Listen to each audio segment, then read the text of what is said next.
Hello students, मैं संदीप चौधरी आप सभी का फ्यूचर क्लासेस में स्वागत करता हूं। जैसे कि हमने कल हिस्ट्री क्लास 01 ली थी, ऐसे ही आज हम आगे बढ़ रहे हैं और क्लास 02 लेकर आ रहे हैं बिना किसी देरी के। जहां से कल हमने ख़त्म किया था, आज हम वहीं से शुरुआत करेंगे।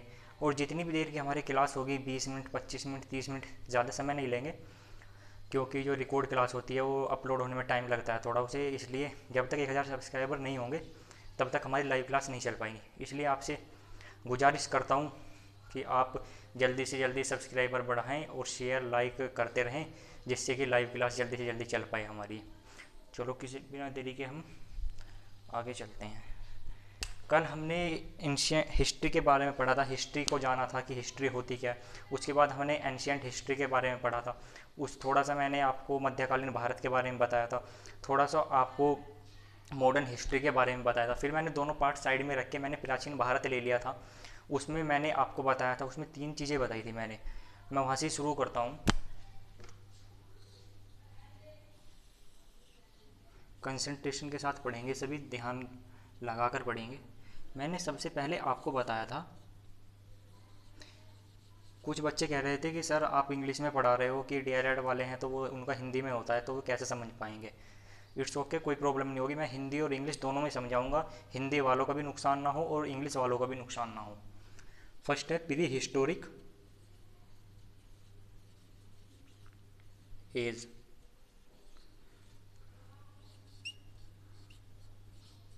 प्रागैतिहासिक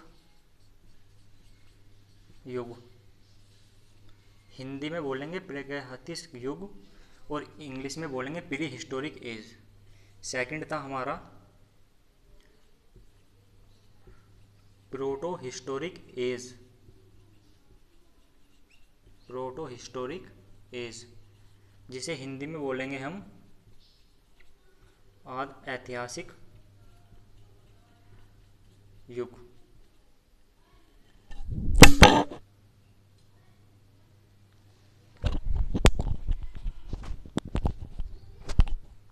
थर्ड था हमारा हिस्टोरिक एज,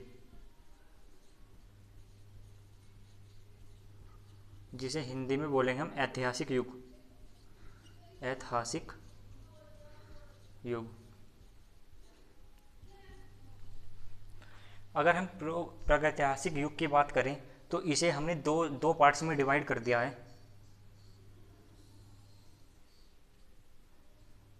फर्स्ट पार्ट होगा इसका पाषाण युग। पाषाण युग। सेकंड पार्ट होगा इसका ताम्र युग। पाषाण युग को इंग्लिश में बोलेंगे स्टोन एज।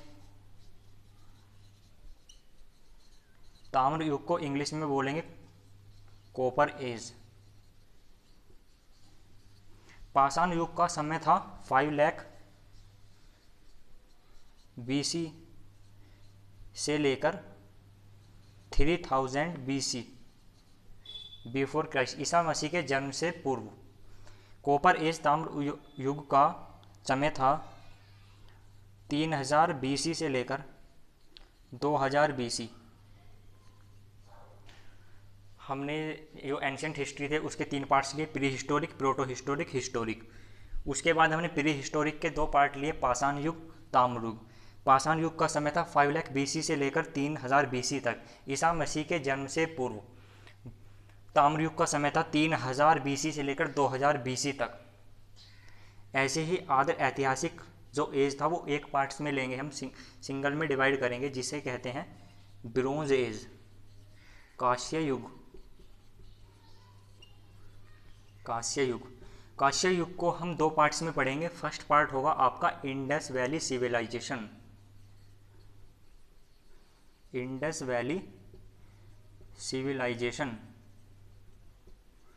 सिंधु घाटी की सभ्यता, जिसे हिंदी में बोलेंगे सिंधु घाटी की सभ्यता। इसके ब्रोंज एज कांस्य युग के अंदर सेकंड पार्ट पढ़ेंगे हम आर्य या वैदिक सिविलाइजेशन बोल देते हैं इसे इंग्लिश में, वैदिक सिविलाइजेशन। ब्रोंज एज के अंदर पढ़ेंगे हम, फर्स्ट पढ़ेंगे इंडस वैली सिविलाइजेशन, सिंधु घाटी सभ्यता। सेकंड पढ़ेंगे Arya Vedic civilisation. Indus valley civilisation Sindhu घाटी सभ्यता का समय होगा 2500 बीसी से लेकर 1750 बीसी तक। आर्य थे जितने, जो हमारे क्या नाम है ईरान साइड से आए थे, जो हमारे मध्य एशिया के जिन्हें बोलते हैं, उनकी पहचान भी होती है, थोड़ा पतली नाक के होते थे वे, लंबी नाक होती थी, गोरे होते थे, पतली नाक होती थी, तो चोंचदार, जैसे तोते की नाक होती है ना, इस तरह की उनकी चोंचदार नाक होती थी। जो मध्य एशिया से आए थे उन्हें आर्य बोलते थे। उनका समय था 1500 बीसी से लेकर 600 बीसी। अब आ जाते हैं ऐतिहासिक युग। ऐतिहासिक युग को हम आयरन एज भी बोलते हैं, आयरन एज, लोहा युग, लोहा युग, जिसका समय था 600 बीसी से लेकर 712 एडी।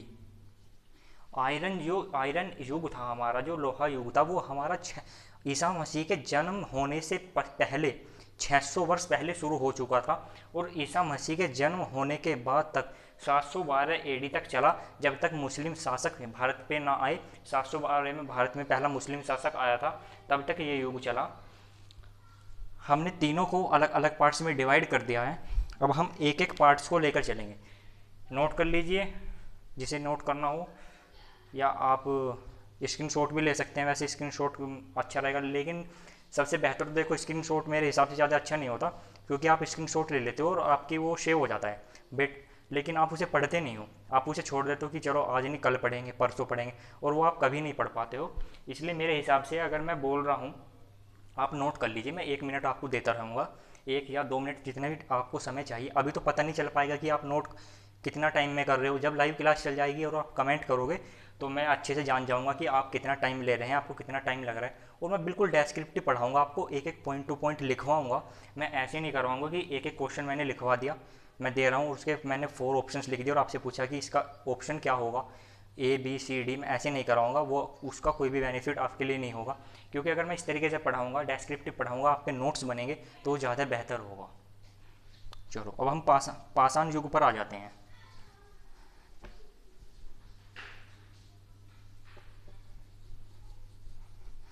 पढ़ते रहिए, कुछ भी प्रॉब्लम नहीं होगी आपको, कंप्लीट कोर्स कराया जाएगा आपका।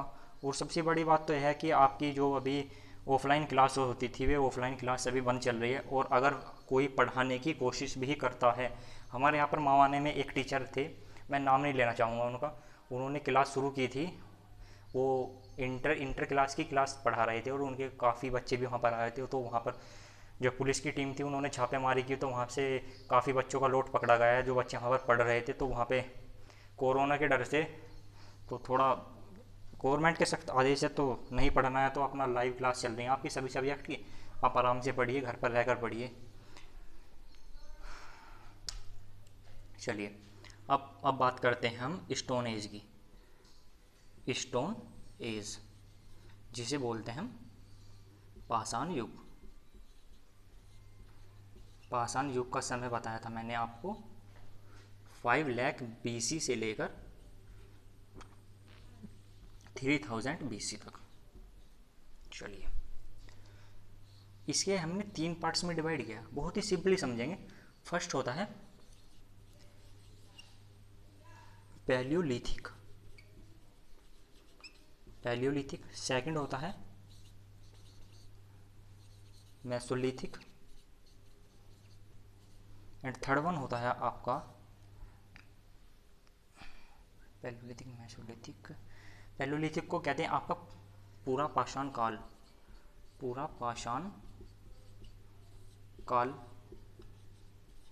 मेसोलिथिक को कहते हैं आपका मध्य पाषाण काल, और थर्ड होता है नियोलिथिक, जिसे बोलते हैं नवपाषाण काल।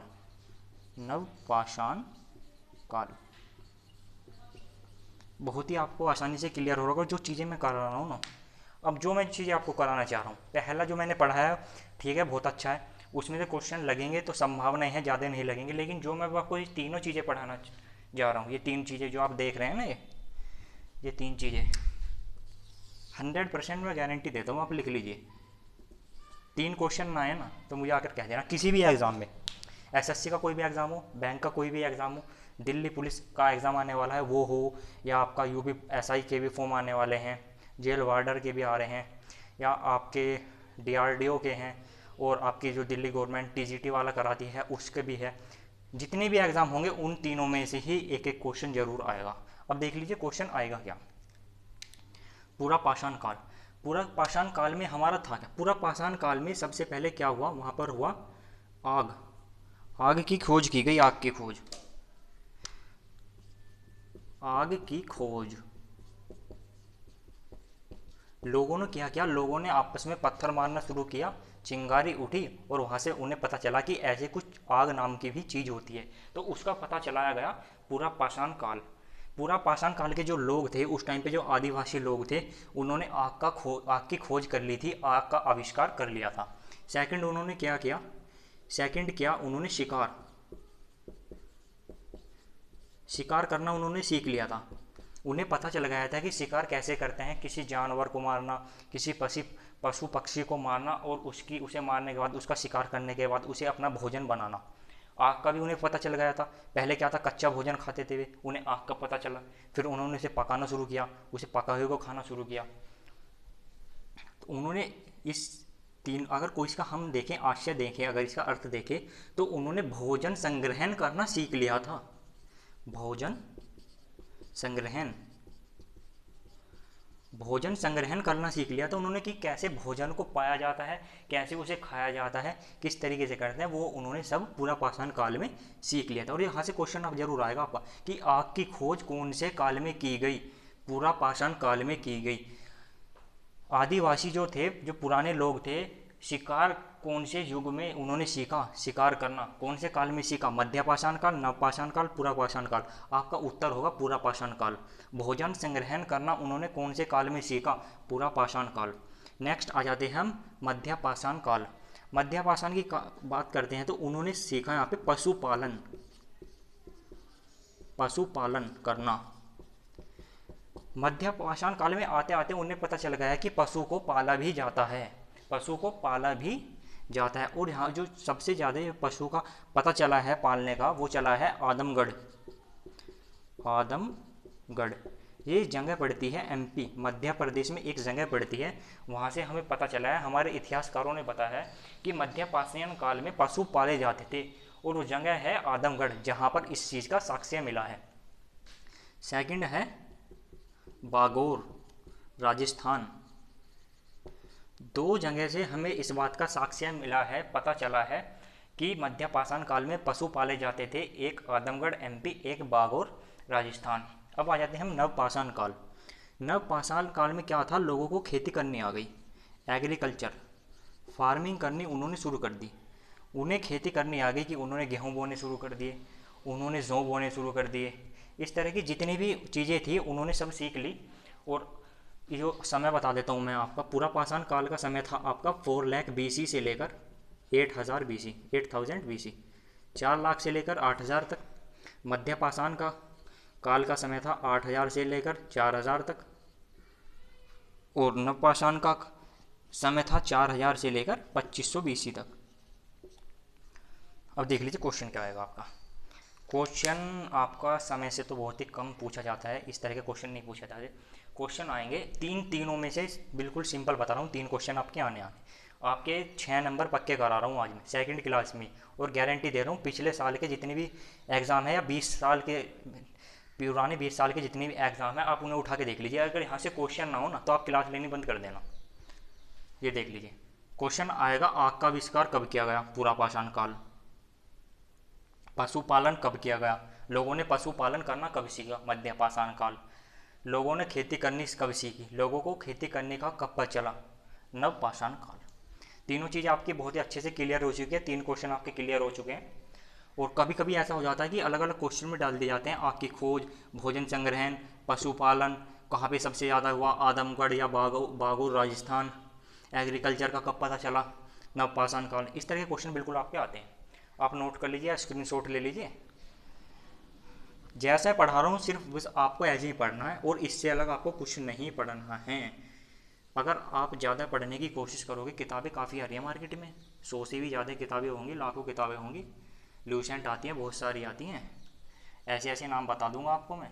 घटना चक्र की किताबें आती हैं, बहुत अच्छी अच्छी किताबें आती हैं, लेकिन पढ़ोगे क्या आप उसमें? उसमें इतना मैटर दिया होता है, 1000 पेज 1500 पेज, क्या पढ़ोगे?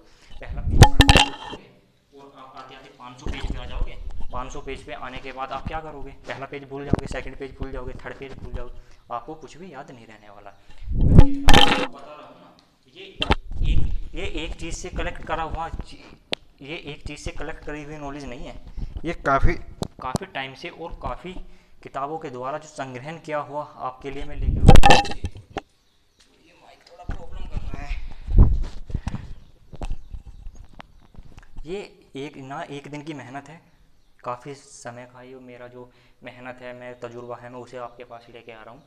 और ये कई किताबों का मिल के जूस निकालते हैं ना, ये भी जूस है आपके लिए। आप सिर्फ इसे पढ़ते रहिए जो मैं पढ़ा रहा हूँ, इतने पे फोकस कर लीजिए, गारंटी देता हूँ आपको। अगर आप किसी भी एग्ज़ाम में जाते हैं ना,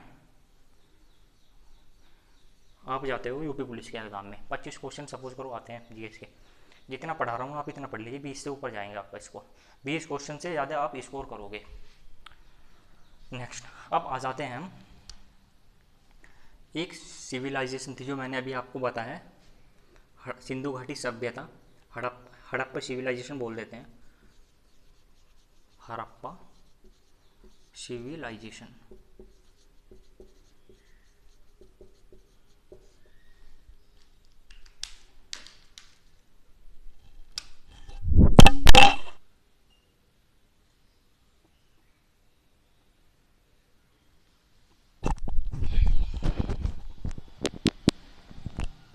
हड़प्पा सिविलाइजेशन, इसका डेवलपमेंट बताता हूँ मैं, क्या हुआ कहाँ से कहाँ तक था।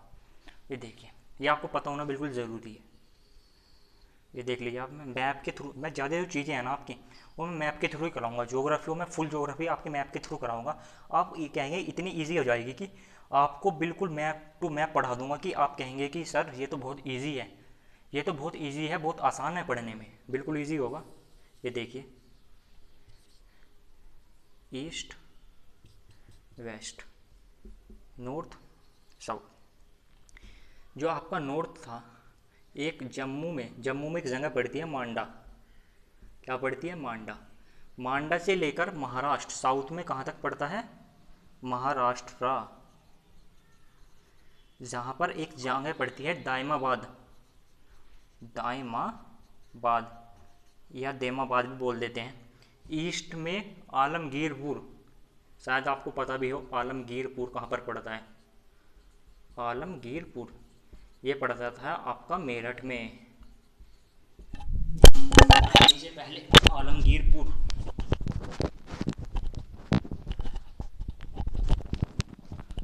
वेस्ट में था आपका बलूचिस्तान, बलूचिस्तान पड़ता था। अब ये देख लीजिए, एक हड़प्पा सिविलाइजेशन थी जिसका डेवलपमेंट था नॉर्थ में लेकर, जम्मू में एक जगह पड़ती है मांडा, मांडा से लेकर साउथ में एक जगह पड़ती है दायमाबाद। नॉर्थ से साउथ तक था मांडा से दायमाबाद तक। ईस्ट से वेस्ट में था आलमगीरपुर, मेरठ से लेकर बलूचिस्तान तक। और जो इसका एरिया था वो लगभग था 12,99,000 के समथिंग था स्क्वायर किलोमीटर। एग्जैक्ट नहीं बता सकता, लेकिन अप्रोक्स बिल्कुल ये सही डाटा है, 12,99,000 के अप्रोक्स था जो इसका क्षेत्रफल था, जिस क्षेत्रफल के अंदर हड़प्पा सिविलाइजेशन रहती थी। आप इसका स्क्रीनशॉट ले लीजिए।